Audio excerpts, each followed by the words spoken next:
18টায় কথা কয় না, অরিজিনালটায় কথা কয়, এইটাই পার্থক্য। ঠিক সময় মতো কাম হয়ে গেছে, সময় মতো কাম হয়ে গেছে।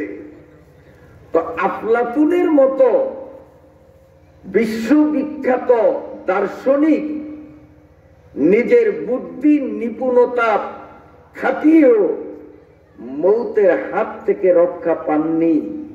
আমি আর আপনি কি রক্ষা পাবো? কথা বলেন।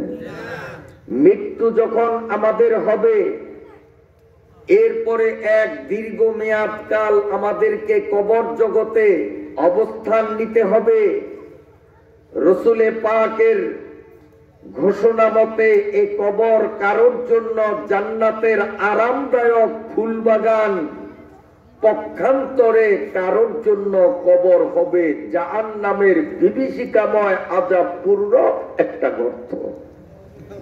আল কবরু ইম্মা রাউযাতুম মিন রিয়াজিল জান্নাহ আও হুফরাতুম মিন হুফারিন নার।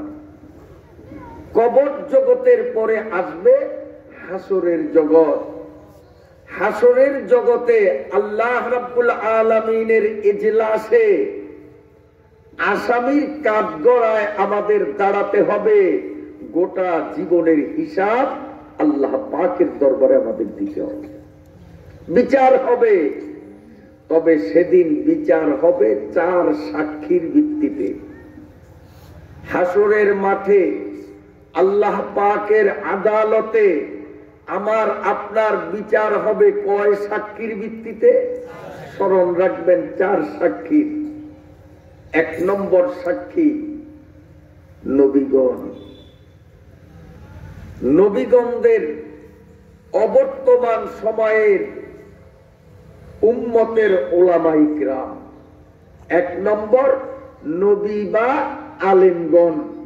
নবী যেই আমলে জীবিত ছিলেন সেই সময়টার মানুষগুলোর পক্ষে বা বিপক্ষের সাক্ষী নবী। আর যেই টাইমে নবী দুনিয়াতে নাই, যেমন বর্তমানে, এই টাইমে নবীর পরিবর্তে সাক্ষী হিসেবে মনোনীত হবে উম্মতের উলামায়ে কেরাম। বলেন এখন পৃথিবীতে কতজন নবী বিদ্যমান? কয়জন আছেন এখন? সৌদি আরবে 3 জন, আমাদের বাংলাদেশে 2 জন। কয়জন? গোটা পৃথিবীতে 1 জনও নাই। আনা খাতামুন নাবিয়্যিন লা নাবিয়্যা বা'দি। নবীর পরে নবী নাই, আর কোন নবী আসবে না কিয়ামত পর্যন্ত। এই নবীর স্থলাভিষিক্ত উম্মতের উলামায়ে কিরাম। এখন বলেন তো, কিয়ামতের আদালতে 4 সাক্ষীর 1 সাক্ষী এই যুগের মানুষের জন্য কারা? আলেমগণ। কারণ এখন তো নবী নাই। এখন আলেমরা আমার সপক্ষে সাক্ষী দেখ, এটা যদি আমি কামনা করি, তো আলেমদের সাথে আমার সুসম্পর্ক রাখা উচিত না আলেমদের ঘাড় মটকাইয়া দেওয়ার চিন্তা করা উচিত? কথা বোঝেন না? আলেমদের ঘাড় যদি মটকাইয়া দেই, তো আলেমরা আমার পক্ষে সেদিনের আদালতে সাক্ষী দিবে। আলেমদের সাথে কি সম্পর্ক রাখতে হবে? সুসম্পর্ক। আর আলেমদের সাথে সুসম্পর্ক যে অত্র এলাকার মুসলমানদের রয়েছে, তার বহিঃপ্রকাশ ঘটিয়ে শীত গরমকে উপেক্ষা করে আলেমদের আহ্বানে আজকের মাহফিলে আহুত অতিথি হিসাবে এলাকার মুসলমানরা হাজির হয়ে ময়দানের স্টেজ থেকে প্রান্ত সীমা পর্যন্ত আপনারা লোকে লোকারণ্য হয়েছেন। আলহামদুলিল্লাহ। আলেমদের সাথে আপনাদের সুসম্পর্ক, আলেমদের প্রতি আপনাদের অকপট মনের গভীর শ্রদ্ধা আর ভালোবাসা, তারই বহিঃপ্রকাশ আজকের মাহফিলের এত সুন্দর উপস্থিতি। অন্তর থেকে বলুন আলহামদুলিল্লাহ। কিয়ামতের আদালতে কয় সাক্ষীর ভিত্তিতে বিচার হবে? 1 নম্বর নবী বা আলেমগণ। 2 নম্বর সাক্ষী হলো যেই জায়গায় বসে মানুষ নেক অথবা বদ করে ওই জায়গার মাটি। এখন তাফসীরুল কোরআন মাহফিলে আমরা বসলাম, এটা নেক না বদ? এই মাটি আমাদের সপক্ষে সাক্ষী দিবে আল্লাহ। ফেব্রুয়ারি মাসের 11 ও 12 তারিখে সাদাপুল এলাকার অমুক অমুক অমুক মুহিউস সুন্নাহ মাদ্রাসার ময়দানে তাফসীর শোনার জন্য উপস্থিত হয়েছে, আমি মাটি সাক্ষী দিতেছি। আবার যেই মাটির উপরে অন্যায়, অবিচার, জুলুম, জেনা, ব্যভিচার, সুদি লেনদেন ইত্যাদি গুনাহের কাজ যেই জমিনে করবে, এই জমিন ও সাক্ষী দিবে গুনাহগারের বিপক্ষে, আল্লাহ আমি জমিনের উপর বসেই এই পাপ করেছে। আরেকজন সাক্ষী হবে আমাদের অঙ্গ প্রত্যঙ্গ, মাথার থেকে পা পর্যন্ত গোটা শরীরের এই অঙ্গ প্রত্যঙ্গ গুলো আমাদের পক্ষে কিংবা বিপক্ষে সাক্ষী দিবে। রব্বুল আলামিন হাসরের মাঠে আমাদের শরীরের প্রতিটি অঙ্গকে বাকশক্তি দান করবেন। বর্তমানে শুধু জিহ্বাকে বাকশক্তি দেয়া হয়েছে, তাই জিহ্বা কথা বলতে পারে, হাত কথা বলে না, পা কথা বলে না, চোখ কথা বলে না। কিন্তু আজকে জিহ্বার মধ্যে যেমন কথা বলার শক্তি, হাসরের মাঠে সম্পূর্ণ শরীরের প্রতিটি অঙ্গকে কথা বলার শক্তি আল্লাহ তাআলা যদি দেন, তাহলে হাত পা কথা বলতে সমস্যা হবে। দস্ত পাবত হাত গওয়াহি আজবায়া বরফসাদে উবে পেশে মুস্তা বরফসাদে উবে পেশে মুস্তা লব গুয়াত মনচুনি বুসিদা আম দস্তে গুয়াত মনচুনি দুজদিদা আম। শরীরের প্রতিটি অঙ্গ প্রত্যঙ্গ সাক্ষী হবে। কয়টা গেল সাক্ষী? আরেকটা সাক্ষী হলো ফেরেশতারা। রব্বুল আলামিন অসংখ্য ফেরেশতা মোতায়েন করেছেন। প্রত্যেকের সঙ্গে তো নির্ধারিত 2 জন ফেরেশতা 24 ঘন্টার জন্য ডিউটিতে রত। এর বাইরেও লক্ষ লক্ষ ফেরেশতা রব্বুল আলামিন মোতায়েন করেছেন। আজকে যে তাফসীর মাহফিলে বসে আমরা বয়ান করছি আর শুনছি, সহিহ হাদিসের আলোকে প্রতীয়মান এই ময়দানের চতুর্পার্শ্বে ফেরেশতারা একজনের কাঁধের উপর ভর করে আরেকজন, তার কাঁধের উপরে আরেকজন। এই সাদাপুল মুহিউস সুন্নাহ মাদ্রাসার তাফসীর মাহফিলের মাটি থেকে নিয়া উপরের দিকে একে একে 7 আসমান ভেদ করে রব্বুল আলামিনের আরশ পর্যন্ত ফেরেশতারা ঘিরে রেখেছে আমাদের। ওয়াগাশিয়াত হুমু মালাইকা, ফেরেশতারা আমাদেরকে চতুর্দিক, হাফাতুহুমুল মালাইকা, ফেরেশতারা চতুর্দিক থেকে আমাদেরকে ঘিরে রেখেছে। এই ফেরেশতারা কিয়ামতের আদালতে আমাদের সপক্ষে সাক্ষী দিবে, আল্লাহ তোমার বান্দা তাফসীর মাহফিলে বসে, কোথায় বসেছে আমি সাক্ষী আছি, আমি দেখেছি। কোটি কোটি ফেরেশতারা আমাদের সপক্ষে সাক্ষী দিবে।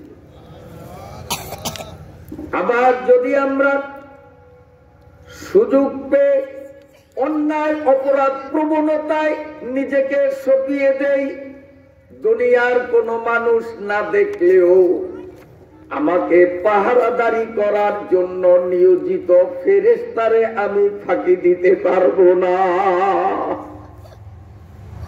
আমি মনে করতেছি আমার এই পাপের কোনো সাক্ষী নাই, কিন্তু মুসলমান হিসাবে মনে প্রাণে আমার এই বিশ্বাস একান্ত জরুরি, বাধ্যতামূলক। দুনিয়ার কোন সৃষ্টি, কোন মাখলুক আমার পাপের খবর না জানলেও আমার সাথে মোতায়েনকৃত ফেরেশতাদের চক্ষু আমি ফাঁকি দিতে পারি না। এই ফেরেশতারাও হাসরের আদালতে বিরুদ্ধে সাক্ষী দিবে।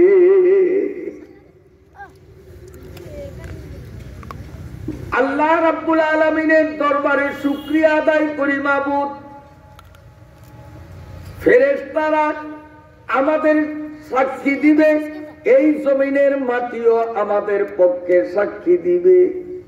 ওগো আল্লাহ, এই এলাকার আলিম উলামাগণ, মাদ্রাসার উস্তাদ ছাত্র, এর বাইরেও বেশ কিছু উলামা ইকরাম হাজির হয়েছেন। এই উলামা ইকরাম হাসরের ময়দানে সাক্ষী দিবেন। এমন একটা পরিবেশের মধ্যে মাবুদ তুমি আমাদেরকে এই এলাকার আরো মানুষদের থেকে আলাদা করে কবুল করেছো মাবুদ। তোমার পাক দরবারে অন্তর থেকে শুকরিয়া জানাই। বলিষ্ঠ কণ্ঠে সকলে মিলে জোরে সোরে কালেমায়ে শুকর আদায় করি, আলহামদুলিল্লাহ। আমি আপনাদের সামনে কোন সূরাটা তিলাওয়াত করেছিলাম মনে আছে তো? এবার আসুন সরাসরি আমরা তিলাওয়াতকৃত আয়াতের বিষয় ভিত্তিক আলোচনায় চলছি। তাফসীরের কিতাবে লেখে এই তাব্বাত ইয়াদা সূরাটি নাজিল হয় পবিত্র ভূমি মক্কা নগরীতে। এর অবতরণের প্রেক্ষাপট শানে নুজুল বর্ণনায় সহিহ বুখারী সহ হাদিসের প্রামাণ্য ভান্ডার সমূহে এবং তাফসীরের গ্রহণযোগ্য কিতাবাদিতে রওয়ায়াত উল্লেখ হয়েছে।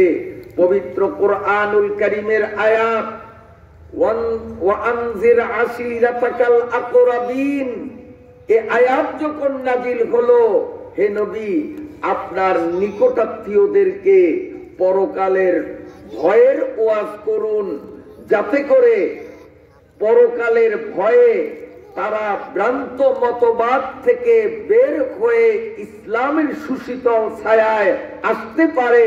এজন্য ওয়ানজির আশীরাতাকাল আকরাবিন, আপনি আপনার আত্মীয় স্বজন গোত্রীয়দেরকে ওয়াজ করেন। এই আয়াতে কারিমা যখন নাযিল হলো, আল্লাহ পাকের নবী আয়াতের উপরে আমল করতে কাল বিলম্ব করলেন না। কোরআন যেই নবীর উপরে নাজিল হয়েছে, ওই নবীর ব্যক্তিগত স্বভাব এটাই ছিল। কোরআনের মাধ্যমে যখনই কোনো নির্দেশ তাকে দেয়া হতো, সঙ্গে সঙ্গে তিনি নিজে তার উপরে আমল করতেন, তারপরে অন্যদের আমলের দাওয়াত দিতেন। সাহাবা ইকরাম নবীজির হাতে গড়া সুমানুষ, সেই সাহাবা ইকরামদেরও এমনই একটা অভ্যাস হয়েছিল নবীজির অনুকরণে। তারাও যখন আল্লাহ পাকের কোন নির্দেশ কিংবা আল্লাহর রসুলের কোন নির্দেশ শুনতেন, যুক্তি তর্কের পিছনে না পড়ে সঙ্গে সঙ্গেই তারা আমল করে নিতেন। সাহাবাদের মধ্যে ছিল এই প্রবণতা, আর আমাদেরটা হলো শুনতে রাজি মানতে রাজি না। নবীজির চারজন চাচা, এর মধ্যে এই বাচ্চারা কথা কেউ না, নবীজির চারজন চাচা, তার মধ্যে একজনের নাম আব্বাস, ওনার উপনাম পিতৃ পদবীযুক্ত নাম আবুল ফজল। আব্বাস ওরফে আবুল ফজল নবীজির চাচা। শোনেন, আমলের প্রবণতা তাদের মধ্যে কতটা ছিল।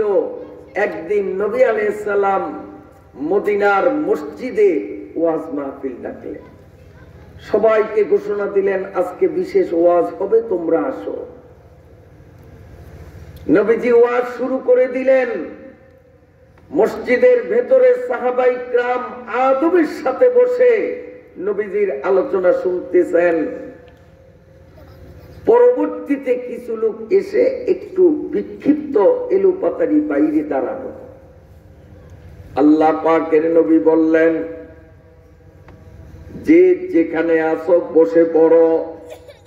যেমন আমরাও ময়দানের পাশে এলোপাতারি লোক দেখলে বসার হুকুম করি কিনা?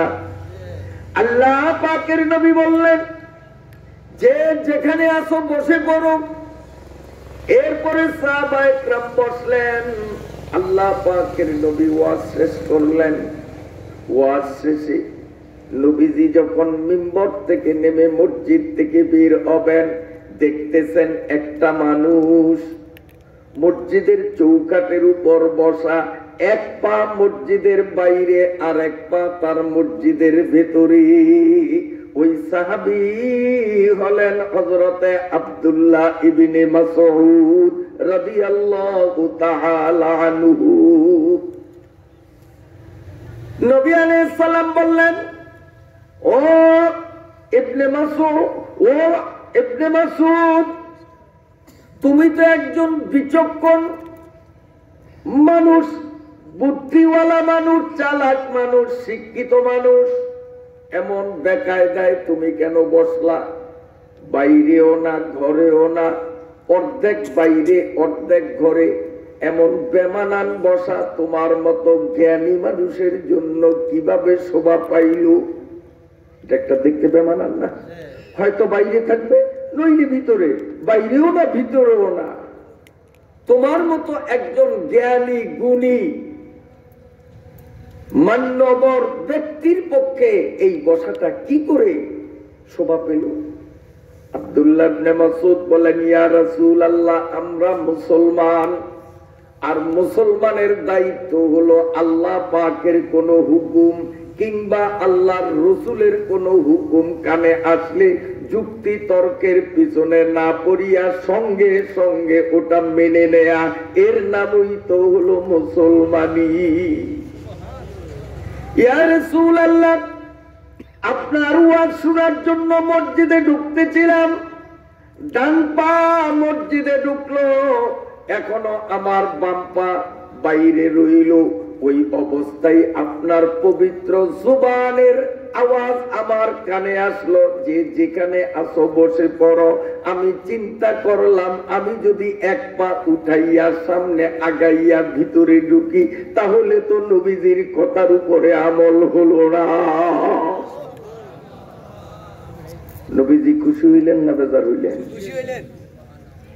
আমরা হইলে সেখানে যুক্তি চালাইতাম যে এটা কি বসার জায়গা নেই? নবী কইছেন যে যেখানে আছো সেখানে বসো।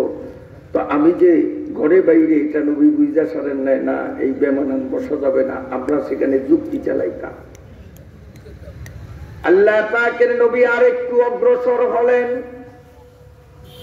একটু দূরে যাইয়া দেখেন এক বুড়ো মানুষ এইভাবে রুমালে আবৃত রাস্তার কিনারে বসা। আল্লাহ পাকের নবী সালাম দিয়ে বললেন, নবীজি তাকে চিনতে পারেননি, যেহেতু চেহারা দেখা যায় না, রুমালে আবৃত। আল্লাহ পাকের নবী সালাম দিয়ে বললেন, চাচা যান, কে আপনি? দেখতে মনে হয় একজন প্রবীণ বয়স্ক মানুষ, মুরব্বী মানুষ। এভাবে রাস্তার উপরে বসাটা আপনার জন্য তো শোভা পেল না। এমন অশোভনীয় কায়দায় আপনি কেন বসে রইলেন? নবীজির কথা শুনে ওই বৃদ্ধ মানুষটা রুমালটাকে এভাবে সরালেন। অমনি বুড়িয়াও নবীজিকে দেখে চিনে নিলেন। নবীজিও বুড়িয়ার চেহারার দিকে নজর করে বুড়িয়াকেও ঠিক পাইলেন। তারপরেও বুড়িয়া বলে, ভাতিজা মুহাম্মদ, বলেন সাল্লাল্লাহু আলাইহি ওয়াসাল্লাম, আমি তোমার চাচা আব্বাস। আমি যখন শুনলাম আজকে মদিনার মসজিদে ওয়াজ হবে, বক্তার স্টেজে বসে তুমি বয়ান করবে, তোমার বয়ান শোনার জন্য আমি বাড়ি থেকে রওনা দিলাম। জুয়ানদের গায়ে বল আছে, তারা তো আমাকে পিছ করে আগে চলে গেছে। আমি বৃদ্ধ মানুষ। আস্তে আস্তে চলতে চলতে যখন এই পর্যন্ত পৌঁছলাম, মসজিদের ভেতরে বসে তুমি বয়ান করো, তোমার কথাগুলো আমার কানে স্পষ্ট আসতেছে, আমি বুঝতেছি, ধীরে ধীরে আগাইতেছি। ঠিক এই জায়গায় যখন আসলাম, আমার কানে আওয়াজ আসলো, তুমি বলেছ যে যেখানে আছো বসে পড়ো। আমি এক চুল পরিমাণ সামনের দিকে অগ্রসর না হয়ে এখানেই রাস্তার উপরে চুপ করে বসে বসে তোমার বয়ান শুনেছি। কারণ আমি যদি এখান থেকে সামনে অগ্রসর হই, তোমার কথার উপরে আমল হয় না। মুসলমানি বওয়াদ গরদানে আদান, এনানে খুদ বদাস্তে খাজা দাদান, এনানে খুদ বদাস্তে খাজা দাদান। আল্লাহ পাকের নবীর উপরও ওয়ানজির আশিরাতাকাল আকরাবিন, ও নবী আপনার আত্মীয় স্বজনদেরকে আপনি জাহান্নামের, কবর আযাবের, পুলসিরাতের, হাসরের ভয় দেখান, ওয়াজ করেন। এই নির্দেশ পাইবা মাত্র আল্লাহ পাকের নবী তার আত্মীয় স্বজন সব মানুষগুলোকে দাওয়াত দিয়ে সফা পাহাড়ের পাদদেশে সকলকে জড়ো করলেন। ইন্নাস সফা ওয়াল মারওয়াতা মিন শাইরিল্লাহ,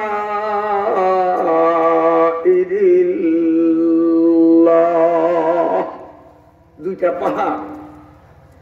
হজ ব্রত পালনের সময় কিংবা উমরা পালন করতে সফা মারওয়ার মাঝখানে 7 বার দৌড়াদৌড়ি করতে হয়, নইলে হজ উমরা শুদ্ধ হয় না।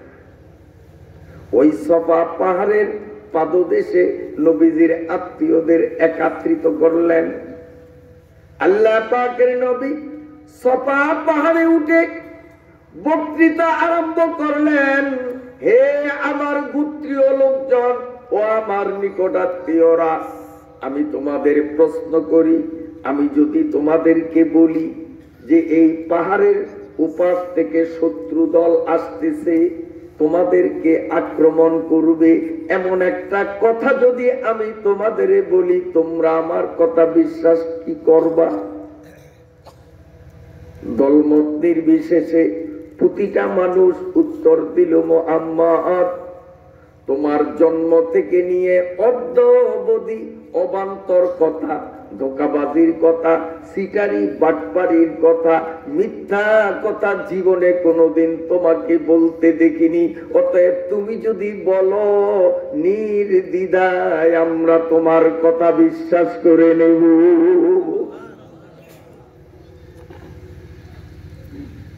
নবীজি সাল্লাল্লাহু আলাইহি ওয়াসাল্লাম বললেন, তাহলে প্রমাণ হলো আমার কথাগুলো তোমাদের কাছে বিশ্বাসযোগ্য।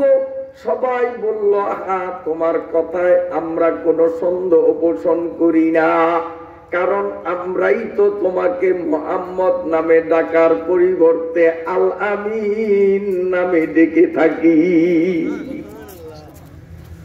তুমি বিশ্বস্ত, তোমার মতো সত্যবাদী বিশ্বস্ত মানুষ পৃথিবীতে দ্বিতীয় জন নাই। আল্লাহ পাকের নবী তখন বললেন, তাহলে আমি তোমাদেরকে একটি কথা বলবো, আজকে তোমাদেরকে জড়ো করলাম আরেকটা মহা বিপদ সম্পর্কে সতর্ক করার জন্য। সেটি হলো আমার আনিত কালেমা ইসলাম আর কোরআনকে যদি গ্রহণ না করো, তাহলে কবরে, মিজানে, পুলসিরাতে, হাসরে, জাহান্নামে তোমাদের কঠিন আযাব রয়েছে। যদি নিজেদেরকে মুক্ত করতে চাও তাহলে আমার আনিত কলেমা লা ইলাহা ইল্লাল্লাহ মুহাম্মাদুর রাসূলুল্লাহকে তোমরা মেনে নাও। নবীজি যখন এতটুকুন বললেন, তখন নবীজির আরেক চাচা, তার নাম আব্দুল উজ্জা। নবীজির আরেক চাচা কি নাম? আব্দুল উজ্জা। আব্দ অর্থ গোলাম, আর উজ্জা হলো তৎকালীন আরব বিশ্বের মুশরিক, বেঈমান আর বেদিনরা অনেকগুলো পুতুলের পূজা, মূর্তির পূজা করত। তার মধ্যে একটা মূর্তির নাম ছিল উজ্জা। কবিলে কবিলে কা खुदा एक जुदा था, किसी का हो बोलता किसी का मानत है। কেউ মানাত নামক দেবতার পূজারী, কেউ হুবল নামক দেবতার পূজারী, কেউ উজ্জা নামক দেবতার পূজারী। এই নবীজির চাচা, এরা যেহেতু উজ্জাকে সবচেয়ে বড় শক্তিধর দেবতা মনে করে উজ্জা নামক মূর্তির পূজা করত, এই জন্য এই আব্দুল উজ্জার মুরব্বীরা তার নাম রেখেছে আব্দুল উজ্জা, উজ্জা নামক দেবতার গোলাম। কিন্তু দুনিয়ার মানুষ আব্দুল উজ্জা প্রকৃত নামটা বললে তাকে সহজে চিনতে পায় না। তার একটা উপাধি আছে, সেই উপাধিটা হলো আবু লাহাব। আবু লাহাব নাম শুনিবা মাত্র শিক্ষিত, মূর্খ, মুসলমান, অমুসলমান দুনিয়ার সবাই তাকে সহজে চিনে। আবু লাহাব এই নামটা বেশি পরিচিত। এই আব্দুল উজ্জা আরব দেশের তৎকালীন সময়ে সবচেয়ে বেশি সম্পদশালী ছিল, টাকা পয়সা, ব্যবসা বাণিজ্যে। আব্দুল উজ্জার মতো এমন আরেকজন আরবে খুঁজে পাওয়া যেত না। অগাধ সম্পদের মালিক ছিল এবং তার শরীরের অবকাঠামো ছিল খুব সামঞ্জস্যপূর্ণ, সুদর্শন। চেহারার সৌন্দর্যতার কারণে যেন সব সময় চমক মারত। এই জন্য আরবের মানুষরা আব্দুল উজ্জা প্রকৃত নামটাকে বিলুপ্ত করে এর দৈহিক সৌন্দর্যতা এবং চাকচিক্যের প্রতি লক্ষ্য করে আরবের মানুষ আদর করে তার নাম দিয়েছে আবু লাহাব। আবু লাহাব অর্থ পরম সুন্দর ব্যক্তি, অত্যন্ত সুন্দর ব্যক্তি। কুরআনুল কারীমে তাব্বাত ইয়াদা আবি লাহাব, এই সূরার মধ্যে আল্লাহ তার নাম আব্দুল উজ্জা উল্লেখ না করে আবু লাহাব নামটাকে আল্লাহ উল্লেখ করেছেন। তার কারণ আবু লাহাবের এক অর্থ যেমন বিশ্ব সুন্দর, আবু লাহাবের আরেক অর্থ হলো জাহান্নামের আগুন দ্বারা যাকে জ্বালানো হবে। একই শব্দের দুই অর্থ। আরবের মানুষ এর বর্তমান চেহারার সৌন্দর্যতায় বিমোহিত হয়ে তাকে আবু লাহাব বলতো, এই অর্থে যে বিশ্ব সুন্দর। আর কোরআনুল কারীমেও তাকে আবু লাহাব বলেছে দ্বিতীয় অর্থের প্রতি লক্ষ্য করে, যেহেতু এই আবু লাহাবের শেষ ঠিকানা হবে জাহান্নামের আগুন। এই আবু লাহাব প্রভাব প্রতিপত্তিতেও ছিল অতুলনীয়। তখন আরব দেশের শাসকদের মধ্যে আবু লাহাব, আব্দুল উজ্জা, ইনিও একজন পলিটিক্যাল লিডার, রাজনৈতিক নেতা। রাষ্ট্র পরিচালনায় যারা কাজ করেন তাদের মধ্যে এক অনন্য ব্যক্তিত্ব।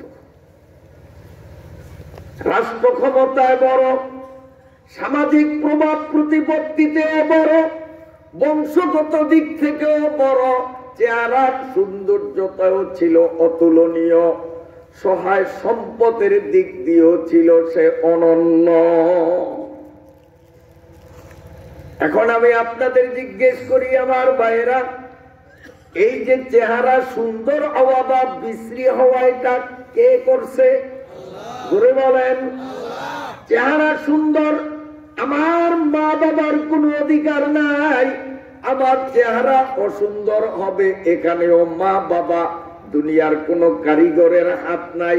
সুন্দর অসুন্দর বানানো একমাত্র ক্ষমতা আল্লাহ।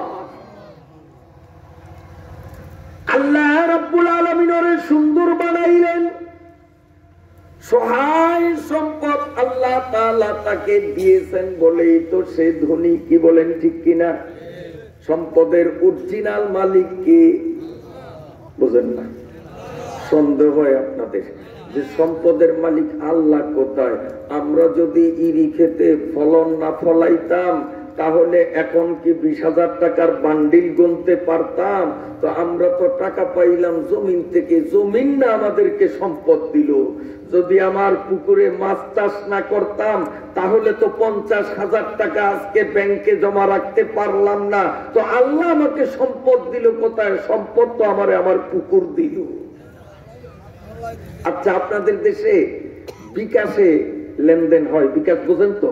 ওই যে মোবাইলের মাধ্যমে টাকা আদান প্রদান, বিকাশ রকেট আছে না?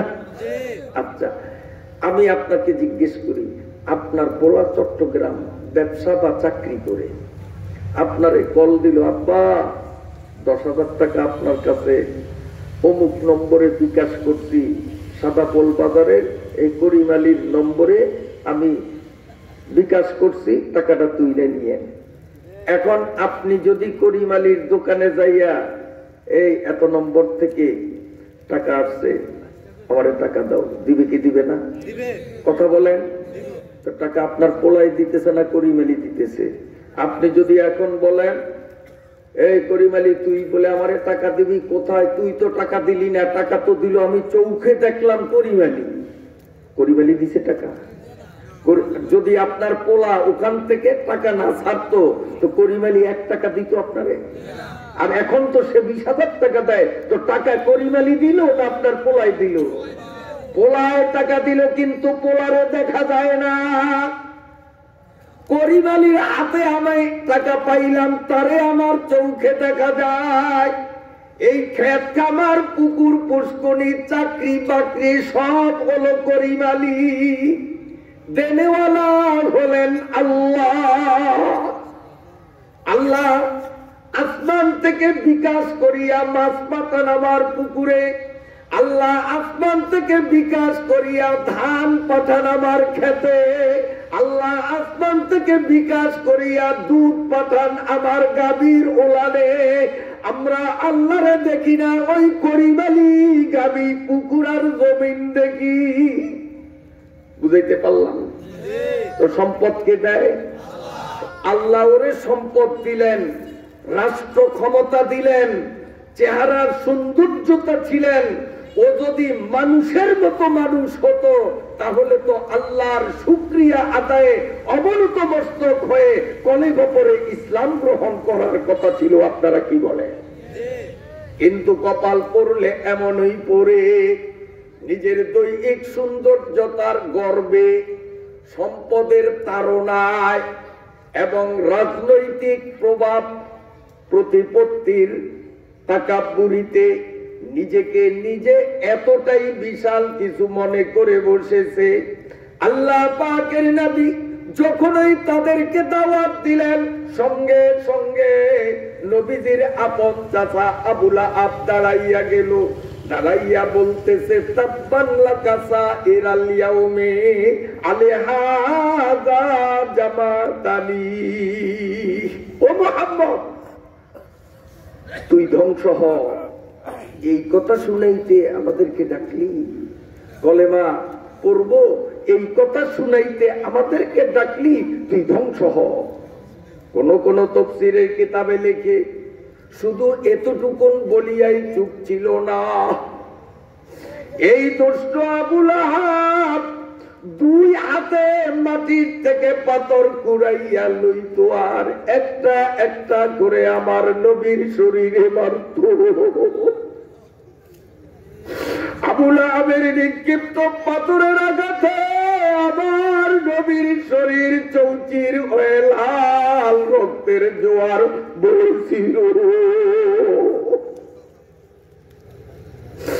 আল্লাহ পাকের নবী যখন এই কোন জায়গায় গিয়ে ওয়াজ করতেন, কলিমার দাওয়াত দিতেন, ঈমান আর আমলের দাওয়াত দিতেন, আবু লাহাব চোখ রাখত। নবীজি ওখান থেকে ওয়াজ শেষ করে যাবার পরেই ওখানকার লোকজনদেরকে জড়ো করে সাংঘাতিক ভাবে আমার নবীকে তুচ্ছ তাচ্ছিল্য করে গালি দিত আর বলতো, ভাতিজা আমার পাগল হয়ে গেছে, ওর কথা কেউ বিশ্বাস করো না। আর যদি আমার নবীকে ওয়াজের স্টেজে ওয়াজে মগ্ন দেখতে, ওই নরদম কুখ্যাত জানোয়ার আবু লাহাব মাটির থেকে পাথরগুলো নিত আর আমার নবীর নাকে মুখে মারত। ওই আবু লাহাবের প্রেতাত্মা এখনো জমিনে আছে, কি বলেন আছে কি নাই? এই আবু লাহাবের প্রেতাত্মা এরাও বর্তমান উলামায়ে উম্মত ওয়াজ নসিহতের স্টেজে উঠলে আবু লাহাব মার্কা আবু লাহাবের প্রেতাত্মাগুলো জনসমক্ষে তার রাজনৈতিক ক্ষমতার বলে, অর্থনৈতিক ক্ষমতার বলে, সামাজিক ক্ষমতার বলে নিরীহ আলেম উলামাদের সাথে বেয়াদবি করে, আলেম উলামাদের ঘাড় মটকানের কথা বলে। এগুলো আবু লাহাবের প্রেতাত্মা। আল্লাহ গজব পেলেন আপনারা। আল্লাহ পাকের নবী সাল্লাল্লাহু আলাইহি ওয়াসাল্লাম সাফা পাহাড় থেকে ক্ষত বিক্ষত রক্ত জড়া শরীর নিয়ে আল্লাহ আল্লাহ করতে করতে তিনি বাড়িতে ফিরলেন। হযরতে খাদিজাতুল কুবরা রাদিয়াল্লাহু তাআলা আনহা নিজের ওড়না দিয়ে আমার নবীর শরীরের রক্তগুলো মুছে আমার নবী যখন বাড়িতে ফিরলেন, এই পাপাত্তা পাপিষ্ট আবু লাহাব সাফা পাহাড় থেকে এক দৌড়ে নিজের বাড়িতে গেল। আবু লাহাবের দুই পোলা, একটার নাম ছিল উতবা আর একটার নাম উতায়বা। এই উতবা আর উতায়বা আপন ভাই, দুটোটা আবার ভাইরা। এই দুইটা আমার নবী সাল্লাল্লাহু আলাইহি ওয়াসাল্লামের দুই মেয়েকে বিয়ে করেছে। নবীজির এক জামাই হলো উতবা, আবু লাহাবের পোলা। নবীজির আরেক জামাই হলো উতায়বা, সেও আবু লাহাবের পোলা। রুকাইয়াকে বিয়ে করেছে উতবা, উম্মে কুলসুমকে বিয়ে করেছে উতায়বা। আবু লাহাব বাড়িতে যাইয়া উতবা আর উতায়বারে ডাকিয়া কয়, শুন, তোদের শ্বশুর আমাকে অপমান করেছে। তাব্বাত ইয়াদা আবি লাহাবিন ওয়া তাব, মা আগনা আনহু মালুহু ওয়া মা কাসাব। এই আয়াতটা, এই সূরাটা নাযিল হলো আবু লাহাব তার পোলা উতবা আর উতায়বাকে বলতেছে, তোদের শ্বশুর এই সূরা দিয়ে আমার অপমান করেছে, আমাকে গালিগালাজ করেছে, অতএব তোরা এক্ষুনি শ্বশুরকে অপমান করতে হবে এবং শ্বশুরের চোখের সামনে দাঁড়িয়ে তার মেয়েদের তালাক দিতে হবে, নইলে তোদেরকে আমি ত্যায্য পুত্র ঘোষণা করব। আমাকে বাপ বলে পরিচয় দিতে পারবি না, আমার সহায় সম্পদে তোদের কোনো ভাগ থাকবে না। যদি শ্বশুরকে অপমান করতে না পারো, যদি তোমাদের বউ তালাক দিতে না পারো, আমার তেজ্য সন্তান বলে বিবেচিত হবা। বাপে পোলাদের বলতেছে, যদি মানুষের ঘরে মানুষ হইতো তাহলে তাদের বলা উচিত ছিল, উতবা আর উতাইবার বলা উচিত ছিল, বাবা যদি তোমার কথা না মানি তাহলে আমরা তোমাকে হারাবো, তোমার সম্পদ হারাবো। আর যদি তোমার কথা অমান্য করি তাহলে আমরা আল্লাহকে পাবো, রসুলকে পাবো। আমরা বাপ হারাইতে পারি, সম্পদ হারাইতে পারি, আল্লাহ রসুল হারাইতে পারি না। এই কথা বলার দরকার ছিল না? যেমন একদিন রাসূল সাল্লাল্লাহু আলাইহি ওয়াসাল্লাম ভোর রাত্রে, শীতের দিন ভোর রাত্রে তাহাজ্জুদ পড়ার জন্য উঠলেন। দরজাটা খুললেন ওযু করার জন্য, বাইরে যাবেন। দরজা কইলা আমার নবী দেখেন একটা যুবক মানুষ এইভাবে রুকুর মতো ঝুঁকে আছে, মাথার তালু থেকে পায়ের তালু পর্যন্ত সারা শরীরে সামান্য এক টুকরা কাপড় শুধুমাত্র লজ্জাস্থানটার উপরে চাপা, এছাড়া তার শরীরে কোনো সুতার বস্তু ছিল না।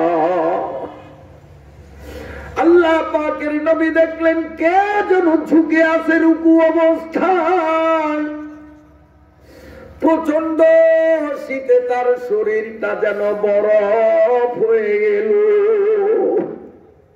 আমার নবী বলেন এমন হাড় কাঁপানো শীতের মধ্যে বিবস্ত্র অবস্থায় কে তুমি ঝুঁকে আছো? ঝুঁকা অবস্থায় যুবক জবাব দিল, ইয়া রাসূলুল্লাহ, ইয়া হাবিবাল্লাহ, হুজুর আপনি মনে হয় আমারে চিনেন নাই, আমি আপনার সাহাবী আব্দুল্লাহ। নবীজি বললেন, কোন আব্দুল্লাহ তুমি? ওই ঝুঁকা অবস্থায় বলতেছি, ইয়া রাসূলুল্লাহ আমি সেই আব্দুল্লাহ যার নাম আগে ছিল আব্দুল উজ্জা, আবু লাহাবের নামে নাম। ইয়া রাসূলুল্লাহ আমার আগে নাম ছিল আব্দুল উজ্জা। আমি আপনার ওয়াজ নসিহত শুনিয়া মনটা যখন নরম হয়ে গেল, আমি আপনার হাতে হাত মিলাইয়া কলেমা পড়েছিলাম, ইলাহা ইল্লাল্লাহু মুহাম্মাদুর রাসূলুল্লাহ। ইয়া রাসূলুল্লাহ এই কলেমা পড়লাম, আপনার দরবারে আসা যাওয়া অব্যাহত রাখলাম। এই অপরাধে আজকে রাত্রের সন্ধ্যাবেলা আমার বাপ চাচা আত্মীয় স্বজনরা আমাকে ঘরে আটকাইয়া প্রচন্ড ভাবে মারলো। কেন আমি কলেমা পড়লাম, কেন আমি মুসলমান হইলাম? সাংঘাতিক মারার পরে আমার চাচা আমাকে প্রস্তাব দিল, আব্দুল উজ্জারে এত মারণ মারলাম, তারপরেও তুমি কলেমা ছাড়তে রাজি হও না, মুহাম্মদের দরবারে যাইবা না, এ কথা স্বীকার করছো না। আমরাও তোমাকে স্পষ্ট বলে দিলাম, যদি তুমি মুহাম্মদকে ছাড়তে না পারো তাহলে আমাদেরকে আর পরিচয় দিবা না, তোমার ত্যায্য ঘোষণা করে দিলাম। আমাদের সহায় সম্পদ থেকে তোমাকে বঞ্চিত করে দিলাম। ওরা ভেবেছিল এমন কঠিন হুঙ্কার দিলে হয়তো আমি নরম হয়ে ঈমান ছেড়ে দিব, কিন্তু ওই অবস্থায় বলেছিলাম, চাচা আমি আত্মীয় স্বজন মা বাবা সব হারাইতে পারি, গোটা দুনিয়ার সমান সম্পদ যদি থাকে তাও আমি হারাইতে রাজি, তবুও 1 সেকেন্ডের জন্য আমি নবীজির মহব্বত হারাইতে পারি না। ইয়া রাসূলুল্লাহ, এই কথাটুকুন বলার পরে আমার চাচা জোর করিয়া আমার শরীর থেকে সব কাপড় চোপড় গুলো খুলিয়া আমাকে টোটাল উলঙ্গ বানাইয়া দিল। তারা ভাবছে এই ন্যাংটা অবস্থায়, উলঙ্গ অবস্থায় আমি আপনার কাছে আর আসবো না। সম্পূর্ণরূপে আমার বিবস্ত্র বানাইয়া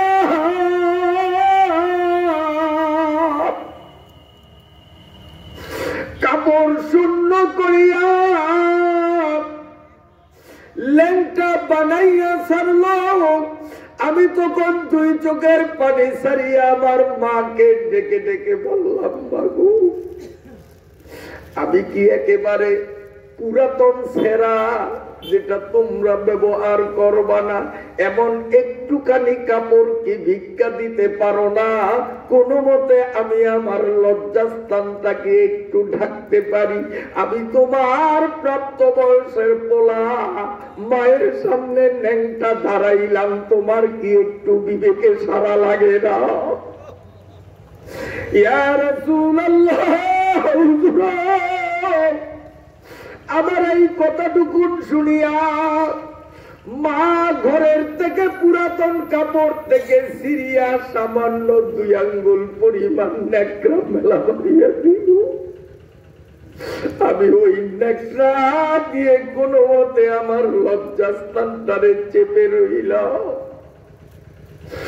ইয়া রাসূলুল্লাহ, এমন শীতের মধ্যে এখানে আমি রুকু অবস্থায়, কারণ আমি দাঁড়াইলে আমার লজ্জাস্থান ওই অল্প কাপড়ে ঢাকা সম্ভব হয় না। এই জন্য লজ্জাস্থানটাকে কোনো মতে চেপে রাখার জন্য আমি ঢুকে আসি। আবার ভাইরা বাবাজিরা, আল্লাহ পাকের নবী 2 চোখ থেকে টপ টপ করে পানি ছেড়ে দিলেন। দয়াল নবী বলেন, ও আমার ভক্ত আব্দুল্লাহ রে, একটু অপেক্ষা কর। নবীজি ঘরের ভিতরে ঢুকিয়া আমার নবীর নিজের ব্যবহারিক কাপড় চোপড় গুলো আনিয়া দয়াল নবী আব্দুল্লাহর গায়ে নিজ হাতে পরাইয়া দিলেন।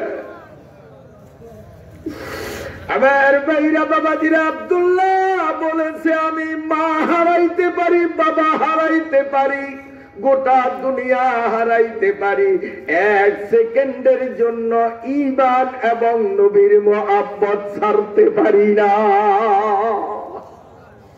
উলফত মে ক্যা মজা হ্যায় আশিকু সে পুছিও, जलने में क्या मजा है परवानू से पूछियो।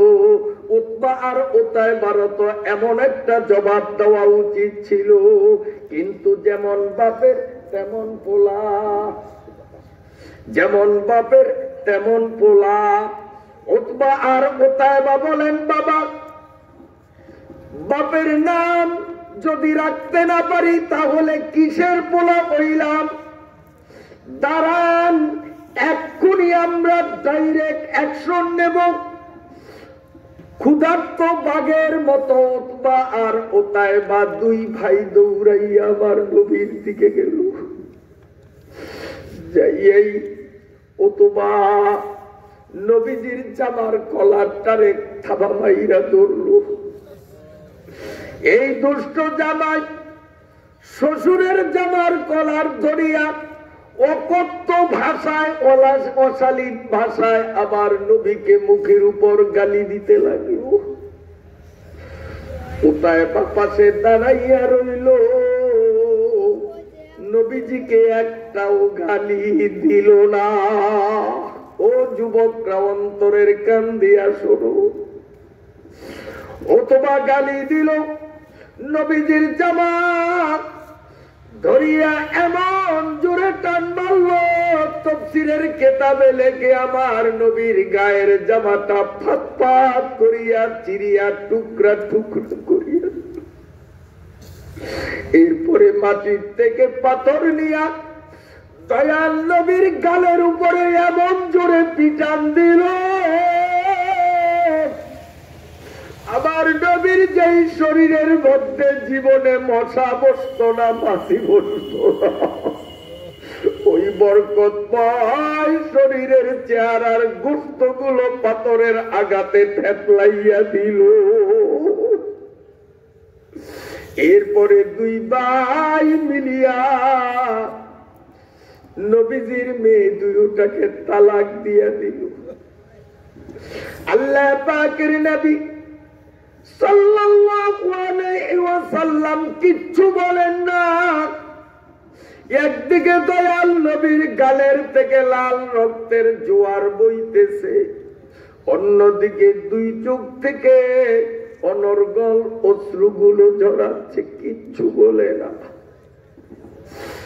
এক পর্যায়ে উতবা আল্লাহর নাম ধরে আল্লাহকে যখন গালি দেয়া শুরু করলো, আল্লাহ পাকের নবী আর চুপ থাকতে পারলেন না। আল্লাহ পাকের নবী আরশে আজিমের দিকে হাত পেতে দিয়ে বললেন, ওগো আল্লাহ তুমি সাক্ষী, আমার জামা ছিঁড়ল, আমারে গালি দিল, আমার মুখের গোশতগুলো থেতলাইয়া দিল, সবর করেছি, কিচ্ছু বলি নাই। এখন তোমাকে অশুভন ভাষায় গালি দেয়, আমি সহ্য করতে পারি না। আমারে আর অত্যাচার করলে আমি কিচ্ছু বলতাম না। আমার সামনে মাবুদ তোমারে কেউ গালি দিবে, তোমার সাথে বেয়াদবি করবে, আমি মুহাম্মদ এটা কিছুতেই মেনে নিতে পারি না। আল্লাহ রাব্বুল আলামিন জবাব দিলেন, দোস্ত আমার, দুনিয়ার সমস্ত মানুষ সবাই মিলিয়েও যদি আমি আল্লাহর সাথে বেয়াদবি করে, যেমন ফেরাউন করেছিল, নমরুদ করেছিল, সাদ্দাত করেছিল, নিজেকে খোদা বলে ঘোষণা দিয়েছিল, আমি আল্লাহ কিচ্ছু বলি নাই, আযাব আর গজব দেই নাই। কিন্তু আমার নবী রাসূলের ওয়ারিস আলিম উলামারা, আমি আল্লাহর প্রিয় নাফরমানরা, আমি আল্লাহর সাথে বেয়াদবি করলে গজব দেই না, কিন্তু আমার বন্ধুর সাথে বেয়াদবি করলে আমি আল্লাহ তাকে ছাড়ি না। ফেরাউন খোদা দাবি করছে, আল্লাহর গজবে তারে ধরে নাই। যেদিন মুসা নবীর সাথে বেয়াদবি করছে, সাগরে ডুবা লাগছে। নমরুদ খোদা দাবি করিয়া আল্লাহর সাথে বেয়াদবি করছে, কিচ্ছু হয় নাই। ইব্রাহিম খলিলের সাথে বেয়াদবি করছে, ল্যাংরা মশা দিয়ে আল্লাহ সাইজ করছে কিনা? আল্লাহ বলেন, দোস্ত আমার বিরুদ্ধে বললেও আমি ধৈর্য ধারণ করতে পারি, কিন্তু আপনার সাথে বেয়াদবি করলে আমি সহ্য করতে পারি না। এরে নবীর উম্মতের দল, আল্লাহর সাথে বেয়াদবি করলে আল্লাহ ধৈর্য ধরেন, কিচ্ছু কর না, কিন্তু আল্লাহর বন্ধু হক্কানি পীর মাশায়েখ, হক্কানি আলেম উলামাদের ঘাড় মটকাইতে যাইও না, আল্লাহর গজবের অপেক্ষায় থাকো, আল্লাহ কিন্তু ছাড়বে না।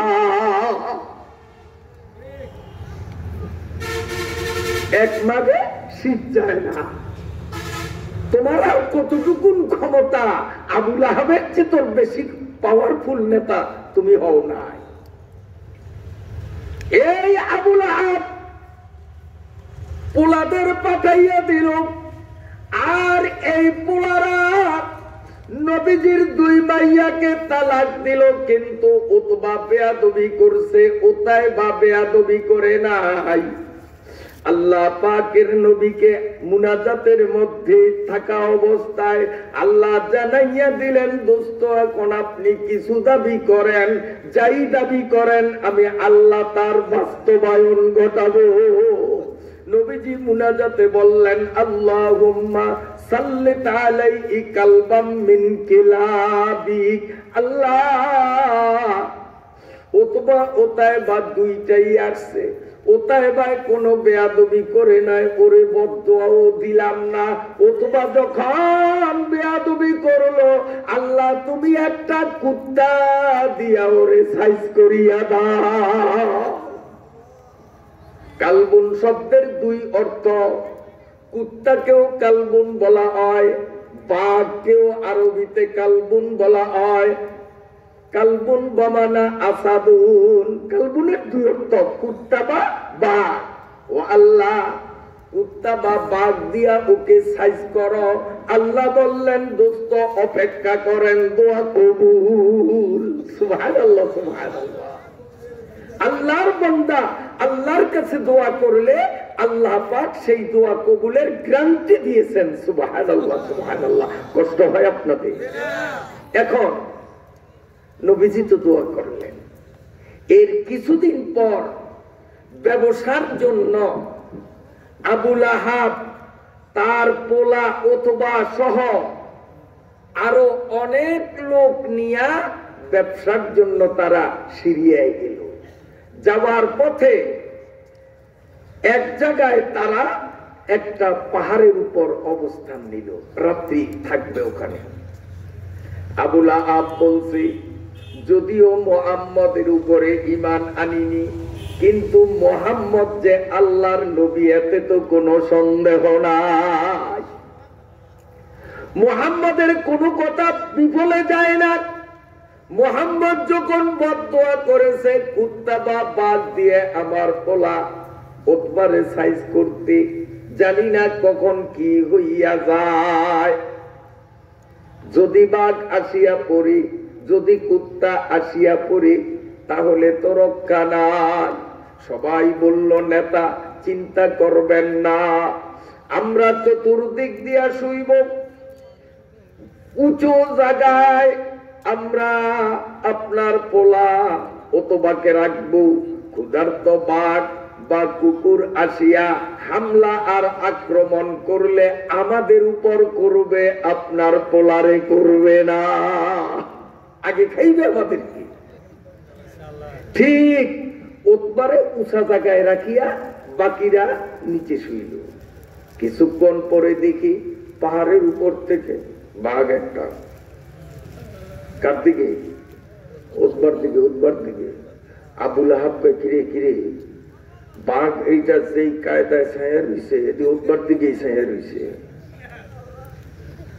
না, আপনি টেনশন কইরেন না, ও খাইলে আমাদের খাইবে, ক্ষুধা মিটিয়া যাবে, চলিয়া যাবে, উতবার সমস্যা হবে না। আমার ভাইরা তাফসীরের কিতাবে লেখে, সব মানুষগুলো যখন ঘুমাইয়া গেল, ওই জংলার বাঘ আসিয়া একটা একটা করে মানুষের সাথে নাক লাগাইয়া গ্রান নিতে লাগলো, যে আমার টার্গেট কোনটা, আসামি কোনটা। প্রত্যেকের গায়ের কিন্তু একটা ভিন্ন ভিন্ন গন্ধ আছে। গায়ের থেকে গেঞ্জিটা খুলবেন, আপনার পোলা, 3 পোলা, ওদেরও বলবেন তোরাও যার যার গেঞ্জি খোল। একটা একটা করে নাকের কাছে নিবেন, আপনার তার গ্রাম একরকম, বড় পোলা তার একরকম, মাজ্জাটা আর একরকম, ছোটটা আর একরকম। প্রত্যেকের গায়ের গন্ধ ভিন্ন ভিন্ন, প্রত্যেকের আঙ্গুলের ছাপ ভিন্ন ভিন্ন, প্রত্যেকের চেহারার গঠনও ভিন্ন ভিন্ন।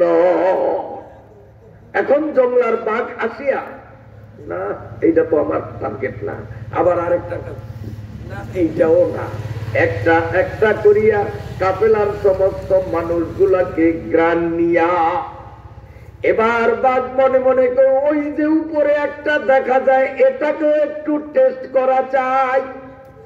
উপরে উঠিয়া যখন এই নাক লাগাইল, হ্যাঁ পাইছি, ওরে কামড়াইয়া টুকরা টুকরা করিয়া সেখানে শেষ করিয়া দিল।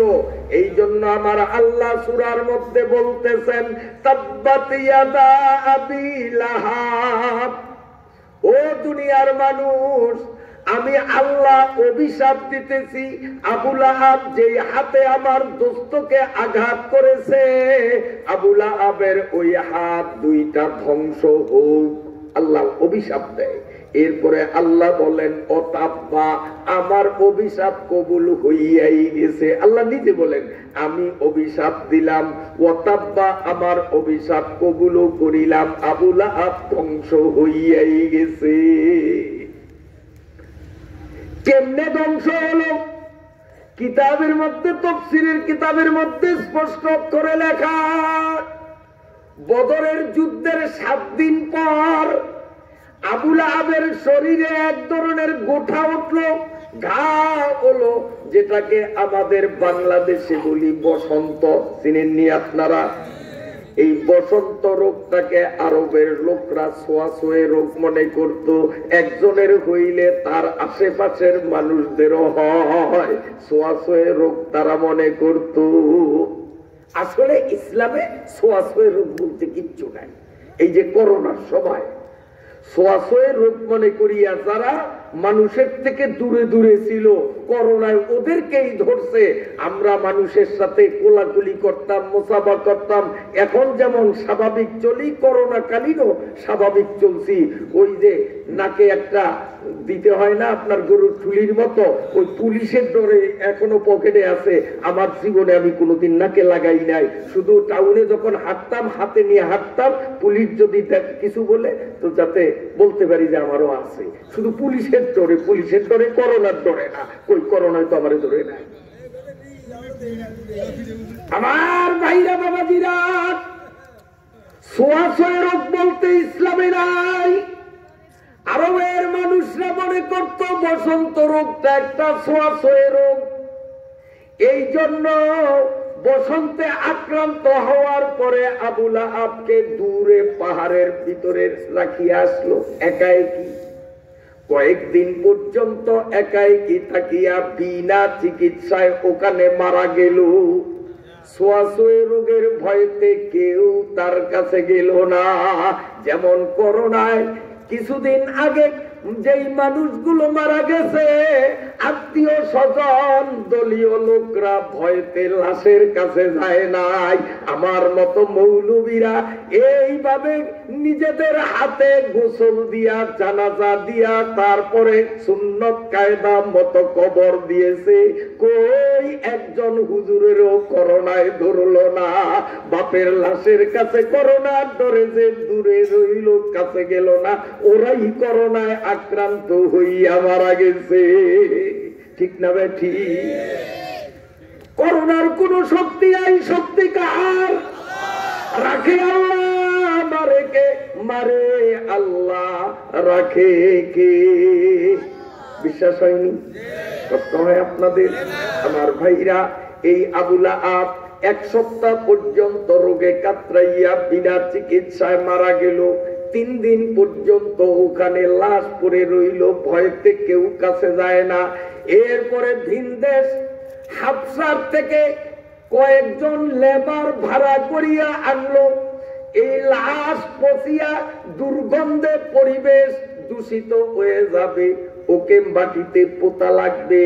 হাবশার কয়েকজন লোককে টাকা দিয়া ভাড়া করিয়া আনলে, ওরা মাটির মধ্যে গর্ত করিয়া লাঠি দিয়া, নিজেরা হাতেও না, লাঠি দিয়া গুতাইতে গুতাইতে সোরারে গর্তের মধ্যে ফালাইয়া, ওই করোনার ডরে তারা দূরের থেকে পাথর মারতে মারতে গর্তটা ভরিয়া দিল। আমার আল্লাহ বলেন তাব্বাত ইয়াদা আবি লাহাব, আমার নবীর সাথে বেয়াদবি করছে যেই আবু লাহাব, এই আবু লাহাবরে আমি কেমনে ধ্বংস করলাম। ও দুনিয়ার মানুষ, তোমরা এর থেকে শিক্ষা গ্রহণ করো। মা আগুনান উমালুহু ওয়া মা কাসাব।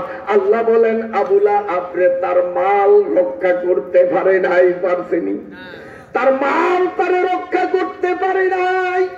ওয়া মা কাসাব, তার সন্তান তারে রক্ষা করতে পারে নাই। ওই আবু লাহাব মরার আগেই, আবু লাহাব জীবিত থাকতেই আমি আল্লাহ তার সন্তান রে বাঘেরে খাওয়াইতে পারি, পারছেনি। আমার আল্লাহ তারপরে বলেন সায়াসলা নারান যাতা লাহাব, এই নবীর বিদ্বেষী পাপিষ্ঠ আবু লাহাবের দুনিয়াতে হলো এই বেইজ্জতি, আর আখিরাতে হবে তার জ্বলন্ত আগুনের মধ্যে সাজা ভোগান্তি। সুবহানাল্লাহ, সুবহানাল্লাহ। ওমরাআতুহু, আমার আল্লাহ বলেন একা শুধু আবু লাহাব জাহান্নামের আগুনে জ্বলবে না, আবু লাহাবের স্ত্রী উম্মে জমিল জাহান্নামে জ্বলবে। তার কারণ কি? তার কারণ তাফসীরের কিতাবে লেখে, এই তাব্বাত ইয়াদা সূরা নাজিল হওয়ার পরে আবু লাহাবের স্ত্রী উতবা আর উতাইবার মা উম্মে জামিল গ্রাম ঘুরিয়া ঘুরিয়া আমার নবীর নামে বদনাম করত, নবীর নামে চগলখড়ি করত, নবীর নামে গীবত আর শিকায়েত করত। বলেন তো, আমার নবীর নামে শিকায়েত করবে, গীবত করবে, এমন কোন দোষ কি আমার নবীর মধ্যে ছিল? কথা বলেন, ছিল? তাইলে একটা কথা শোনেন, কষ্ট হয় মনে হয় আপনাদের। একদিন নবীর মধ্যে সেই দোষ ছিল কিনা এটা একটু বুঝতে হলে এই কথাটি আমাকে বলতেই হয়। একদিন নবীজি রাস্তা দিয়ে হাঁটতেছেন, নবীজি দেখেন এক বুড়ি বিশাল এক কাপড়ের গাঁটটি কাঁধে নিয়া ক্লান্ত হয়ে গেছে। এমনি তো বুড়া মানুষ, আবার কাপড়ের গাঁটটি। আমার নবী মুলায়ম ভাষায় বললেন, চাচি, বুড়া মানুষ এত বড় গাঁটটি কই যাইবেন? বেটা, কথা কওয়ার সময় নাই, তোর বাড়ি কই চিনি না, তুই জানোস না এই দেশে বলে এক পাগলা মোহাম্মদ আসছে, জোরে কর নাউজুবিল্লাহ। কাজী এই পাগলা বন্ড মোহাম্মদ আরো বুড়ি যা পারছে, মেয়ে লোকের মুখ ছুটলে তো জানেন যে কি কতটা পারে। আমরা বক্তারাও ফেল, গোলামের ভূত গোলাম, তোমার ভূত আপনাকে লালমন নাই মনে হয়।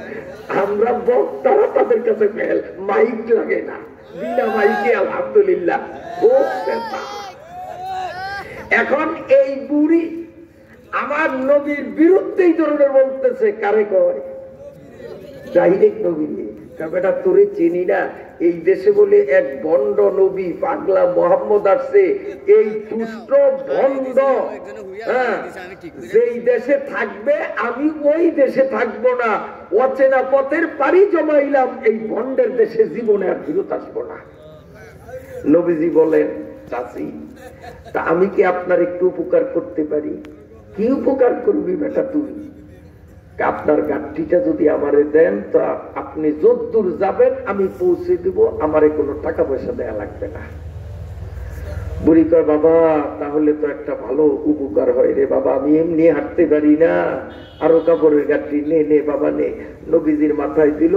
এখন নবীজি পথ চলতেছে, আর বুড়ির মুখ তো ব্রেক নাই, ব্রেকহীন অবস্থায় চলছে নবীজির বিরুদ্ধে গালি গুলাজ, অকথ্য ভাষায় বক্তব্য।